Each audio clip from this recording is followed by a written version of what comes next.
kita kocor langsung di lubang tanam. Seperti ini. Pelan-pelan saja. Nah, mengapa kita tidak mengocor di lubang pupuk di sini? Karena ini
halo kawan-kawan, kembali lagi dengan saya Radana PT. Nah, pada hari ini kita kembali berada di kebun tanaman cabai. Nah, sebagaimana kawan-kawan bisa lihat, ini tanaman cabainya lumayan subur seperti ini, daunnya sangat hijau sekali. Dan ini merupakan tanaman cabai keriting dengan varietas Igotapi. Jadi cabai keriting Igotapi ini panennya sangat cepat sekali, diperkirakan 75-76 hari sudah bisa panen perdana atau panen pertama. Dan tanaman cabai keriting ini tahan daripada kemarau. Makanya kita memilih varietas ini di musim kemarau di mana jarang hujan. Nah, di tempat kita ini sudah sangat lama tidak ada hujan, kawan-kawan.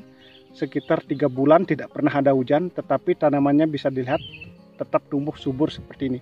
Karena kita menerapkan perawatan yang tepat dan akurat, artinya nutrisi yang kita berikan, pupuk-pupuk yang kita berikan cocok untuk musim kemarau seperti saat ini. Dan ini cabai keriting ini sudah memasuki yang namanya fase generatif. Dan usia tanaman cabai keriting yang kita tanam ini baru 38 hari setelah pindah tanam, kawan-kawan. Jadi sangat cepat sekali perkembangannya, dan sudah fase pembuahan atau fase generatif ini sudah sangat bagus sekali, bunganya sudah cukup banyak seperti ini. Ini sudah ada bakal-bakal buahnya. Seperti ini, sangat hijau sekali. Dan banyak sekali juga pertanyaan di antara kawan-kawan kita semua, Bang, untuk penyiramannya bagaimana? Apakah dilakukan setiap hari? Nah, kita jawab sekarang secara tuntas, kawan-kawan, mengenai masalah cara penyiramannya. Karena memang kalau di dataran rendah atau dataran yang ada irigasinya, bagusnya melakukan penyiraman setiap hari. Apalagi ada air banyak, bisa kita rendam selokannya ini. Tidak terlalu lama, sekitar setengah jam sampai 1 jam sudah cukup. Itu dilakukan setiap hari, atau menyiram langsung di lubang tanam. Itu catatan kalau ada air banyak. Tetapi di tempat kita ini merupakan tidak ada irigasi. Jadi yang kita lakukan adalah penyiraman secara manual. Jadi kita menyiram di lubang tanam ini tidak menggunakan air biasa. Dan sudah sering saya katakan, kita melakukan fermentasi air dengan menggunakan kotoran ayam dicampur E4 dan molase. Itu yang kita lakukan setiap melakukan penyiraman, itu intervalnya 5 hari sekali, kawan-kawan. Jadi karena menggunakan bahan-bahan yang super dicampur dengan air, kotoran ayam serta E4 dan molase itu, jadi pertumbuhannya bisa maksimal walaupun di musim kemarau seperti saat ini. Dan selokannya ini rumputnya kita memang tidak spray dengan herbisida, kawan-kawan. Kita babat saja dengan tujuan agar lahannya menjadi dingin. Itu tujuan kita, tidak membersihkan selokan atau tidak mencabuti rumput-rumputnya, kawan-kawan. Dan hari ini kita akan melakukan pengocoran lagi, kawan-kawan. Nah, seperti ini bahan-bahan yang akan kita berikan untuk pengocoran hari ini, ditambah dengan air yang sudah difermentasi dengan kotoran ayam, E4 dan molase, kawan-kawan. Nah, kemarin di pengocoran berapa hari kemarin kita menggunakan juga yaitu asam amino dan pupuk cair protein. Ini merupakan pupuk organik cair yang mereknya Primeno, ini sangat bagus sekali. Ini dari PT Mitra Merdeka Tani. Nah, setiap melakukan pengocoran bisa kita tambah dengan ini. dosis yang kita pakai kemarin adalah satu tutupnya ini atau 30 ml per 20 liter air. Nah, untuk sekarang ini kita tidak menggunakan asam amino kawan-kawan. Kita rolling dengan menggunakan yang namanya KALHA, kalsium asam humat seperti ini. Dan memang di hari-hari kemarin atau hari-hari sebelumnya setiap melakukan pengocoran, kita selalu mengisi dengan pupuk kalsium asam humat. Karena ini ada kandungan asam humat yang sangat bagus untuk menyimpan air di musim kemarau. Jadi air itu tidak mudah menguap. Begitu juga dengan unsur kalsium ini, nutrisi ini sangat bagus sekali untuk menguatkan batang. Jadi gabungan asam humat dan kalsium ini sangat bagus sekali untuk tanaman cabai, apalagi di fase pembuahan seperti ini. Jadi ini dosis yang kita pakai untuk KALHA ini atau kalsium asam humat ini, kita memakai tetap dosis yang sama seperti biasanya, yaitu 3 sendok makan untuk 20 liter air. Nah, ini kita lihat dulu tempat fermentasi yang kita selalu gunakan airnya untuk melakukan pengocoran, kawan-kawan. Nah, ini tempat air yang kita fermentasi dengan kotoran ayam, E4 dan molase, kawan-kawan. Yang kita buka dulu. Ini kita sudah biarkan kurang lebih baru 10 hari nih, kawan-kawan. Seperti ini. Jadi di sini kotoran ayamnya ini merupakan kotoran ayam petelur atau kotoran ayam yang tidak memakai sekam. Ini kurang lebih 10 kilo ini kita tempati atau kita karungi, kawan-kawan, dengan tujuan agar ampasnya atau kotoran ayamnya tidak menyatu dengan air. Jadi seperti ini cara kita, sudah bagus sekali. Jadi dengan menggunakan pupuk seperti ini, pupuk organik seperti ini ditambah dengan KALHA dan asam amino premium itu, maka pertumbuhan tanaman cabai tumbuhnya sangat cepat, dan walaupun musim kemarau dia bisa bertahan, kawan-kawan, dari kelayuan atau kekeringan.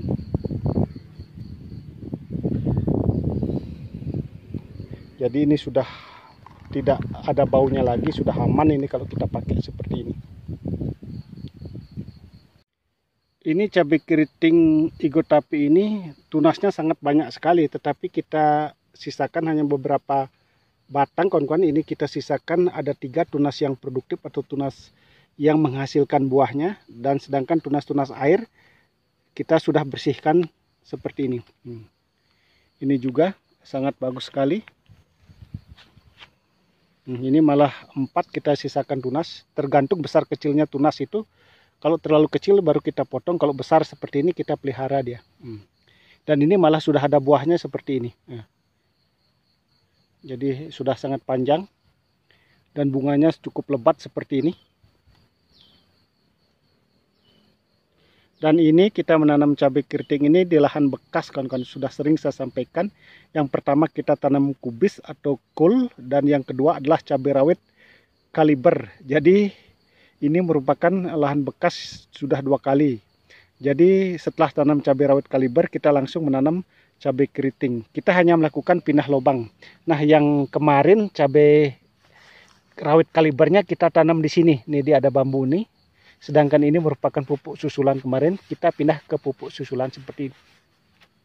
Jadi walaupun di lahan bekas berulang kali, tanamannya sangat subur seperti ini. Karena banyak sekali juga pertanyaan di antara kawan-kawan, coba nanam cabai di lahan bekas cabai, kawan-kawan. Nah, ini kita sudah buktikan nanam cabai di lahan bekas cabai, hasilnya tetap maksimal seperti ini. Tetapi ada catatannya, kawan-kawan. Perlu kita perhatikan sebelum melakukan penanaman. Jadi sebelum melakukan penanaman kita harus sterilkan dulu lahan ini. Kita kocor juga dengan asam humat, kawan-kawan. Itu yang kita lakukan. Dan kita berikan di sini pupuk kotoran sapi yang sudah difermentasi dan dihaluskan 2 sendok makan. Nah, tujuan kita memberikan kotoran sapi yang sudah difermentasi agar memacu pertumbuhan itu lebih cepat. Kalau tidak ada kotoran sapi, bisa menggunakan kotoran kambing yang sudah dihaluskan. Tetapi kalau menggunakan kotoran ayam itu sifatnya biasanya panas. Makanya kita tidak menggunakan kotoran ayam untuk penanaman cabai keriting ini di musim kemarau, kawan-kawan. Kita memakai kotoran sapi itu sifatnya lebih dingin. Tetapi memang kotoran sapi itu rumputnya biasanya cepat tumbuh. Nah, seperti ini contohnya di selokan. Ini rumputnya cepat sekali kalau menggunakan kotoran sapi itu. Dan memang pada dasarnya waktu pengolahan lahan ini kita menggunakan kotoran ayam memang, kawan-kawan. Tetapi ada percikan-percikan atau kotoran ayamnya tumpah dulu di selokan sedikit, jadi rumputnya tetap subur dia walaupun di musim kemarau.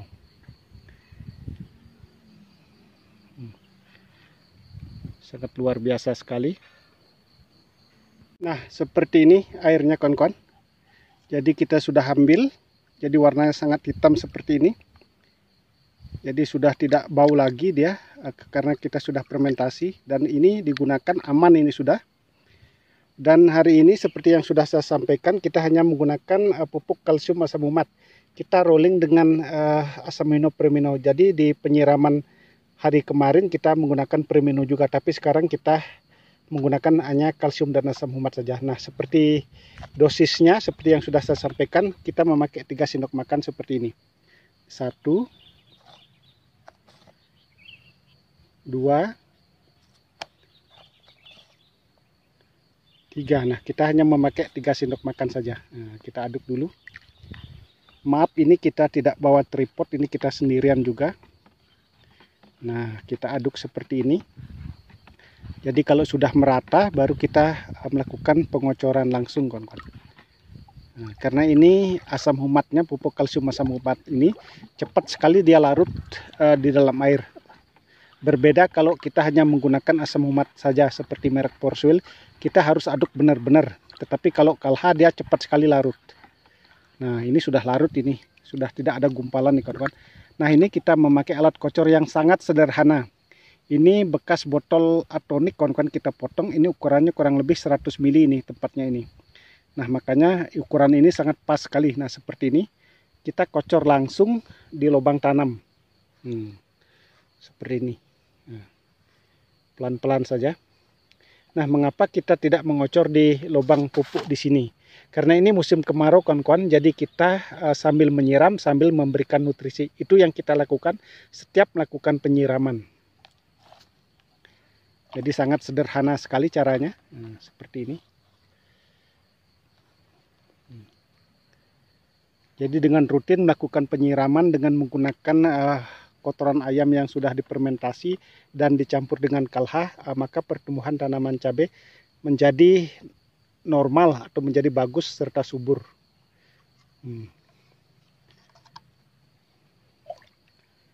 Jadi sangat simpel kawan-kawan cara pengocorannya. Jadi sambil mengocor, sambil memberikan nutrisi dia.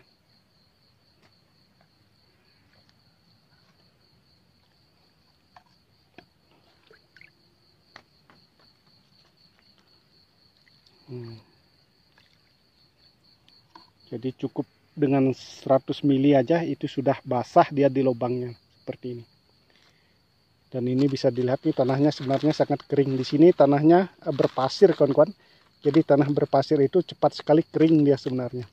Tetapi dengan mencampur dengan Kalha atau kalsium asam humat, nah seperti ini.